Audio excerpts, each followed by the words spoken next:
Good morning, everybody. Yesterday we went over chapters 5 to 7. So, in chapter 5, we learned some more elements in HTML.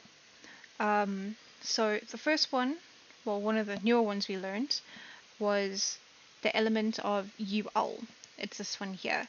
It works with LI, which LI stands for list item. As you can see here, these are listed items. So basically, when you use UL, it creates bullet points, right? So if we go to our page, you'll see it has made bullet points. Now the element of OL creates a number list. So here, and then we go there.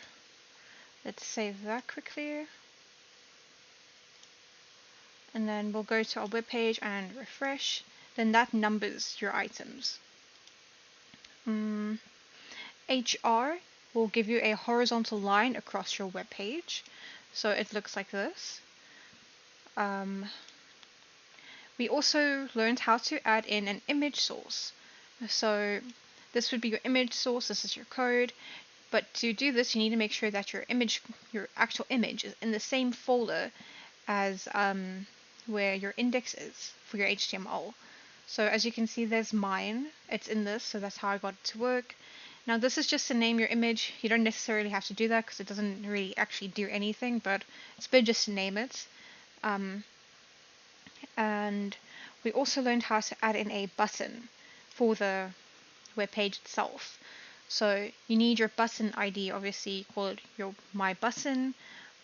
Short word is fine, and then this appears here. You can also just change the list if you really wanted to. Then it looks like that. Yeah, and also we also learned of a get element ID. So a get element ID, it will basically go and get something from your HTML. So it would locate different IDs. So if I had to go document.getElementID and I typed in first thing, it would go and fetch gaming. Or if I typed in element ID, get element ID third thing, it will give me gem. Okay, so after line 1, there's line 2, 3, and 4, right? So Yes. line 1, 2, line 2 to 4 is basically us creating the variables. So I want to explain that the variables that we're creating, they are called global variables.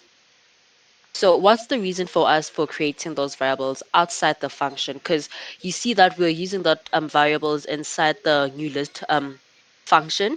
So instead of us creating that variables inside the function itself, is because if you create variables inside a function, you only use the variables inside that function. So they become local variables. Local variables means that you use the variables inside the function, and global variable means that you can use those variables anywhere in the code. So the three variables, item 1, item 2, item 3, can use them anyway, so they're global variables. That's what it basically means. So as you can see here, this is the part of chapter 5 what we worked on. It's like a little web page. So you'll go to your main JavaScript. After clicking inspect F12, go to your sources, click on line 11, and then you click change list activators. We want to go watch item 1, item 2, and item 3.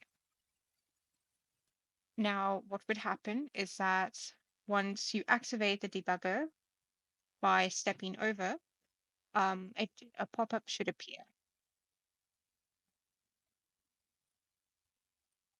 So now when I step over, the pop-up appears, and I'm just going to input some random words, run, swim, walk, and after that, you'll see that it is changed. So the path is now changed to run, walk, and swim.